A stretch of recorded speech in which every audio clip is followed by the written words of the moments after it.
Okay, maybe let's look at the last spot. So this is in a $500 party. But we also have to look at the calling range, right? Against the small blind 4-bet. Sorry. You mean sorry. Okay, let's go back to the hand. Yeah. So The hand is not over yet, but okay, I okay. think that goes really quick. Yeah, He's yeah. forward jamming, and yeah, we are calling king queen suited. I'm pretty sure we are calling king queen suited. I'm not Yeah, but pretty sure what this is hands pretty are good. we? Because as you've seen, we 3-bet quite light against panic players. So what do we do if we have 6-5 suited? Are we still calling against small blind? That is the question. Okay.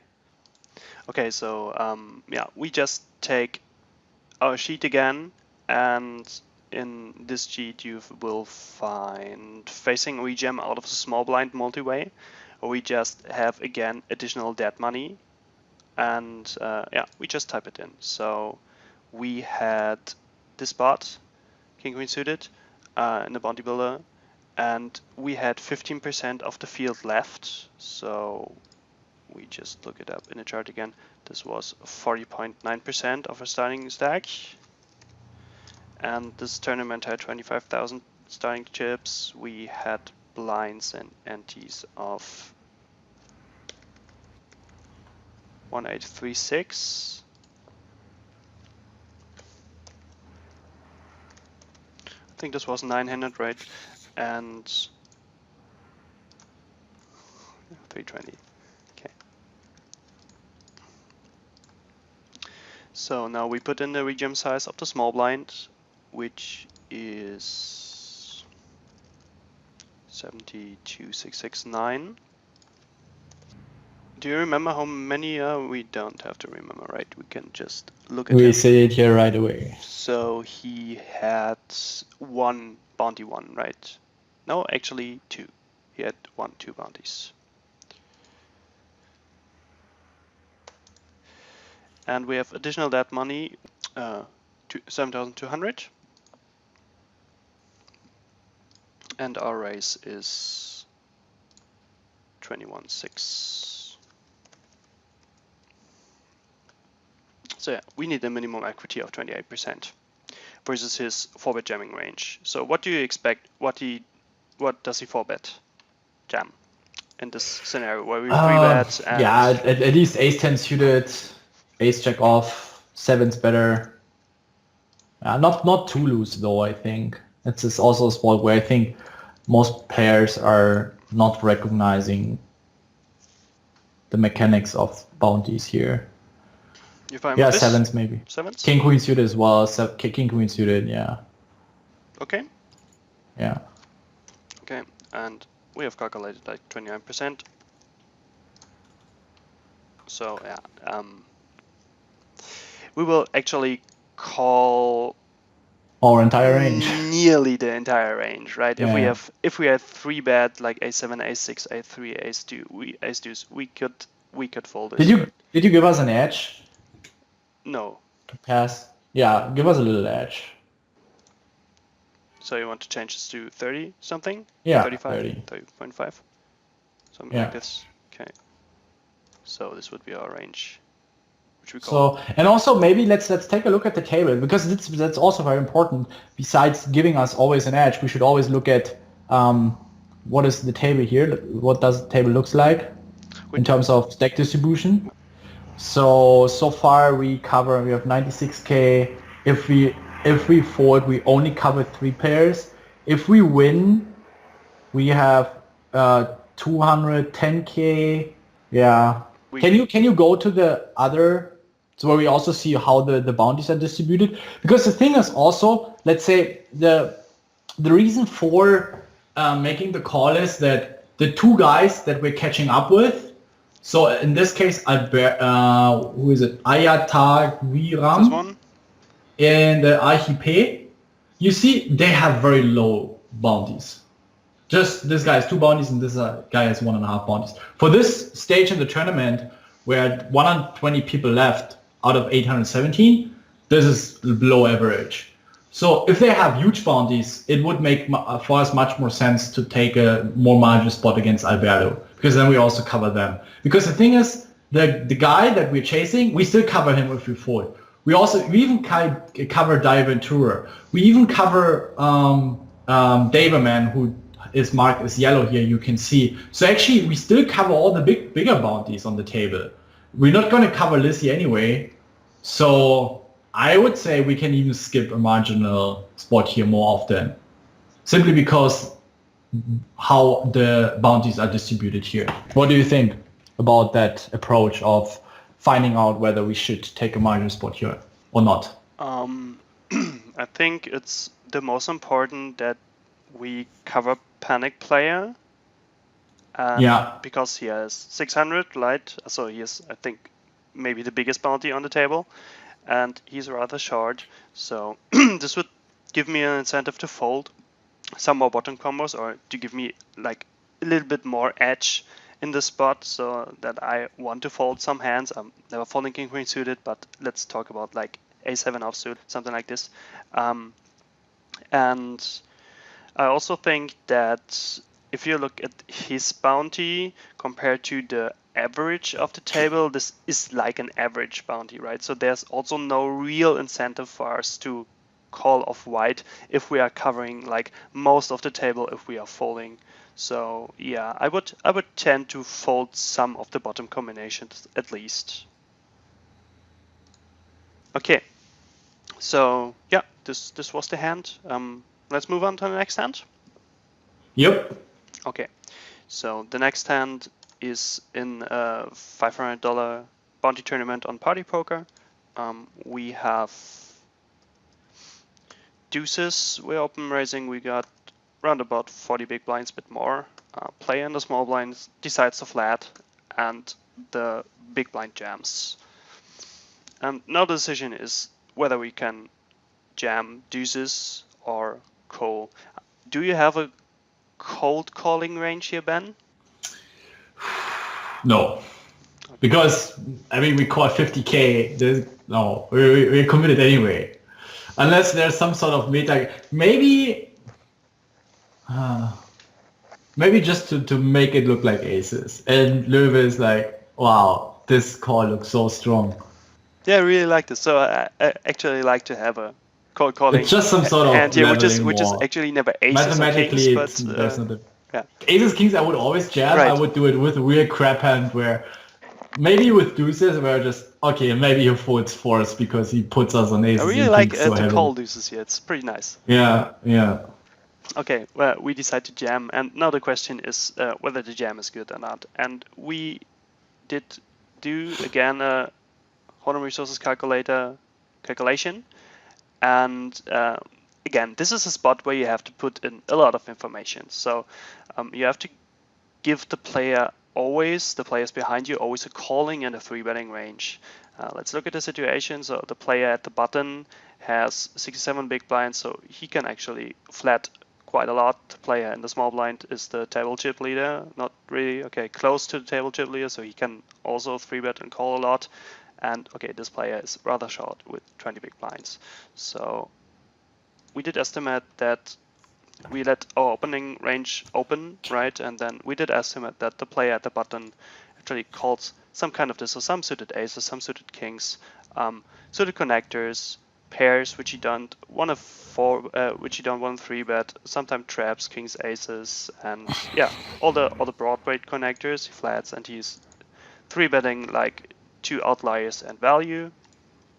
And the most interesting range, I think, is the calling range of Löwe. And yeah, here you can do a lot. So maybe talk about what you think players are flatting here. Is this very trappy? Are they actually rather weak? I think he should just jam so many hands against us with covering 2 stacks. He should just jam any pair. Well, it's 40 bigs. Sorry, it's not 5. I was like, yeah, but still ace king, ace queen, or just like 9s plus, ace queen plus. He should 3-bet call.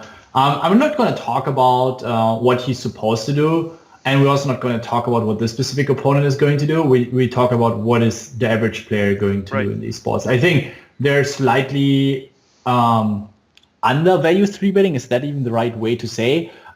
let's say they're not going thin enough for value here from the small blind and defending a little bit too often passively, I would say. Okay. So I think all in all around 25%. Of course, 3-betting and calling. Okay, so yeah, well, this is around about what we get, right? Like 22%. So we estimated that he's calling like the lower pairs, suited connectors, some suited aces. So he's actually rather tight. He's not free betting that much. He's only free betting like value and has no bluff in it, which is specific. But yeah, you will find tight players which are playing like this. I think a lot. So this is not unreasonable. And Yeah. so his calling range is rather tight, and now the decision is on the big blind, and the big blind flats this range, so he's jamming all his value, all his hands where he really want to realize his equity, and all of the other hands he's just flatting, which have decent equity three-way, right? We are in a multi-way spot, so he's not maybe not defending 9-3 offsuit.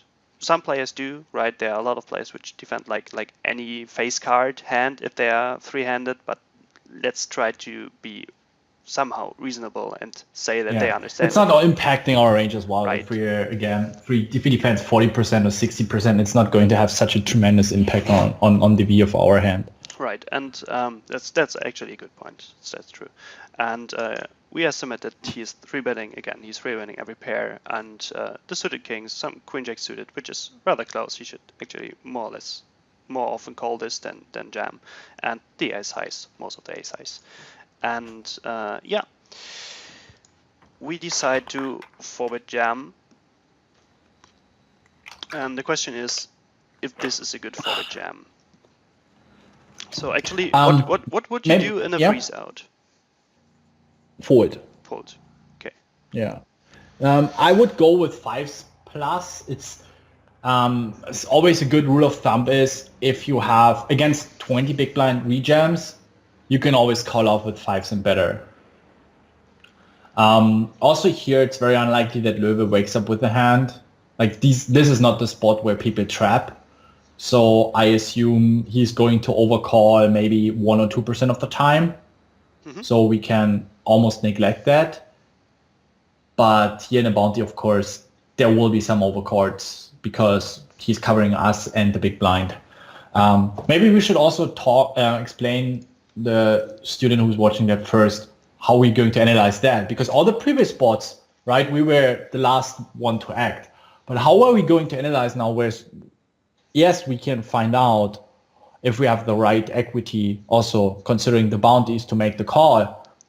How are we going to do that here now when there's one player left to act? Like, what is our way to approach that, Nico? Well, you have to make the estimate that he folds, I think. So if you are considering two calling ranges, we have no simple sheet for this, right? There's again a lot influencing this, and it's not only just, but it's changing our equity, but there might, for example, be two bounties involved. So if we are covering two players, right, we're opening, let's say we did cover Löwe 80, so Löwe 80, we open, he flats, he jams, we are jamming, and we cover him and he's calling. So in this case, we can win two bounties. If he covers us, he can win our two bounties, changing his range. So this is very complex, very complicated, and in this kind of scenario, of course, it played out that he folded. Just estimate that he actually will fold. So if he's not folding, there's again no real simple way to calculate this. So you will have to do this by hand for more steps, right? We always regard the all-in situation heads up and not multi-way. Yeah. So what we basically do is same way we estimate the V of or the equity we need to make the call.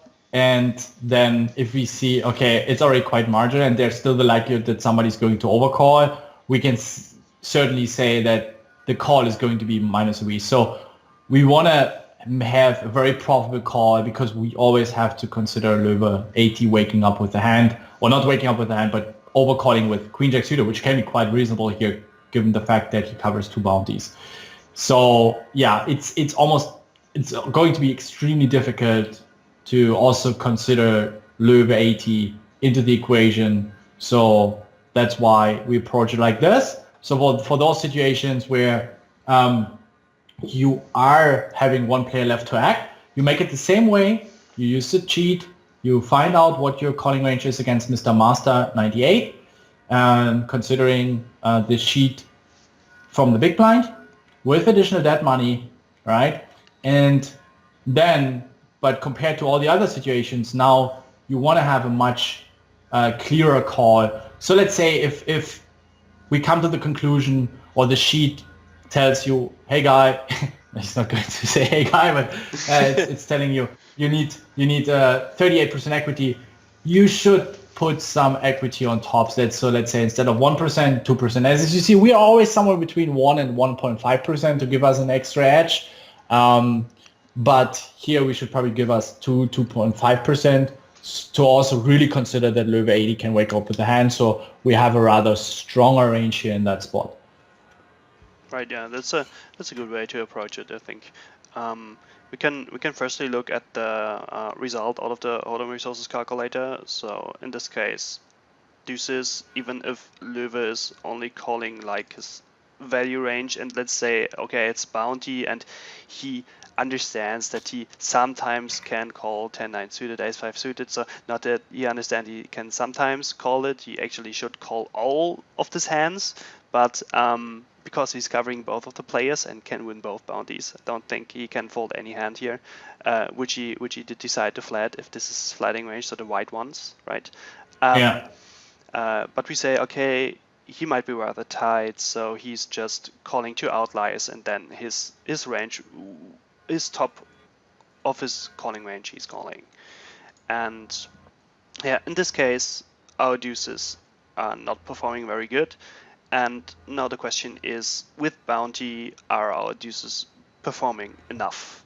And you can see here in a freeze out, here we can really neglect that Löwe is overcalling. You see 5s plus, ace 10 suited, ace jack is, yeah, we should maybe skip 5s because it's very marginal, but at least we know, okay, we can start calling 5s. We know 5s is going to be the first hand that is profitable. If we follow the rule of, let's say, okay, it's about 20 big blinds effectively, so I want to have at least 10% of the EV of aces. So that would be all hands that, or let's say somewhere between 5 and 10%. So somewhere around an EV of plus 1.8 and better. So ace check off, pocket sixes, yeah, and ace 10 suited is, yeah, debatable, but 5s should be then a fold. Okay, so yeah, let's finalize this and just calculate shortly if we can call deuces or if you should fold deuces. And again, we are taking the sheet, and now we have the situation that we are facing a rejam out of the big blind. And let me open the picture. So this is the situation where you raise call the deuces. So 232 out of 355 players are left. So 65% of the field is left, and at 65% of the field we got 35.49, so 35.5%. Doesn't really matter. 5% of the field left. The start stack was 100k, I think, in the classic party poker structure. Yeah, 100k. Can you? Yeah. What can I do? You sure about the 100k starting stack? Yeah, it's party poker. I think they have always. Okay, 100k. all right. Yeah, okay. Yeah, great. We had 2.5k, 1,250. And again, you calculate this in the head. I calculate this. I calculate this. So There's a I have to 2 go to 480 toilet. divided by 8. 310. Okay, you were faster than me. And okay, 210. So we have 8 players at the table. 310, not 210. 310. Sorry. Rejam size is 50k. Yeah, no, we type it in. 49,417. Okay, we're gonna be Germans. Will be Germans. 29417. You did open 5k, and we have 5k dead money in the pot. And yeah, do you remember how many bounties he had? Isn't it the additional dead money, because we have now, isn't it going to be much? Is it not 3,750 additional dead money for the small blind? Because now you are, Yeah, you're totally right. It's only 2,500 because the small blind is already. Sorry, yeah, 3,750. You're totally right. Right. Yeah. yeah. Yeah. Right. The small blind is always calculated inside of the equation, and yeah, you actually have to, if he flats, you have to subtract the. In this case, it was 2 big blinds minus the small blind, so 3,750. You're correct. That's right. Okay. And yeah. What was his bounty? This is a good question. I think, yeah. He had just a starting bounty. So he had a starting bounty. So we put this to 1. So we need 31.32% equity. Versus jamming range, we did decide that he jams Mr. Master this range. So if S5 suited here, so let's just copy this range. And again, this range is just something we assume the average player is rejamming those spots.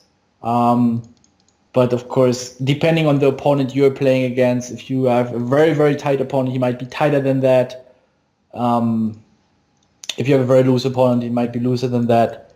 Here, yeah, it's just about making assumptions that should be somewhat close to reality. And we're taking a 31.32. So let's start with 31.2. Okay, in this case we got deuces inside, of course, and how much of an edge would you give? You said like 2.2255? Make it 33. 33? Yeah. Okay, let's check how much we got with deuces. Where's this range? So we got 37.9. If we really want to raise your edge to around about 6.5%, 6.6%. We always want to raise our edge. Okay, we always want to raise our edge. That's great. Always raise your edge. Okay, so if you want to add your edge of a number of 6.6%, right? So that you say, okay, Löwe is overcalling a lot of the times, and I want to cover more players at the table, and so on and so on. Then deuces are actually close. But if not, if you're just sticking with like 2% or 1.5%, deuces are a clear call in this scenario. Yeah. This is the point here. It also depends on the small blind.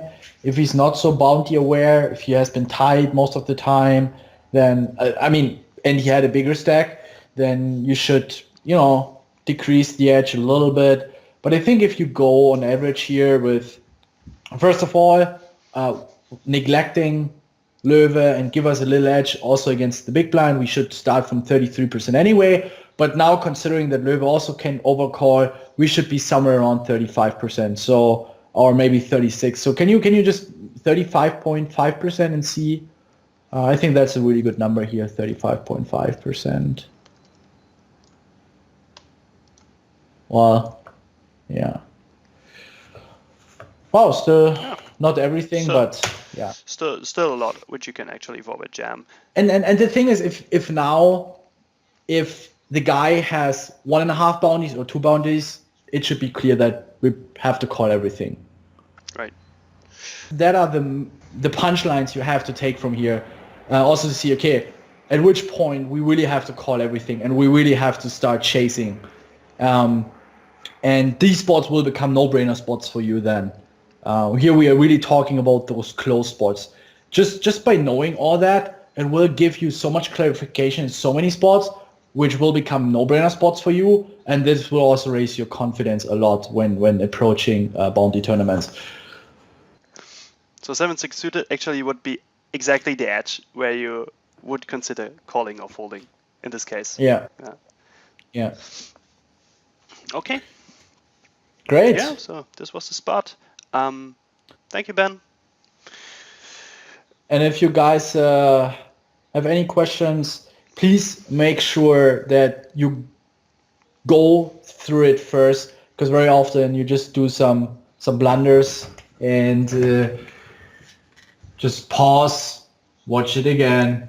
As you have seen, we also did some really stupid mistakes, just some typos or blunders, and those can happen. So really make sure that your numbers are correct, and then do it as often as possible. I mean, we have, I think now 4 or 5 different sheets.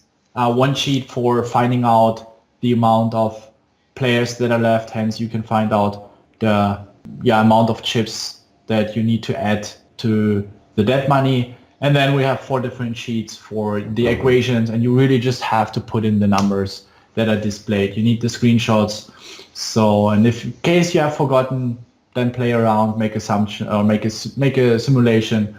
Yeah, and that's it for the bounty course, guys. Of course, in future there will be coming updates, so we try to keep it as updated as possible. And then good luck at the tables, and unless you're sitting at our table, then we just hope you're not going to be lucky at all. It's okay from time to time. That's great. Yeah.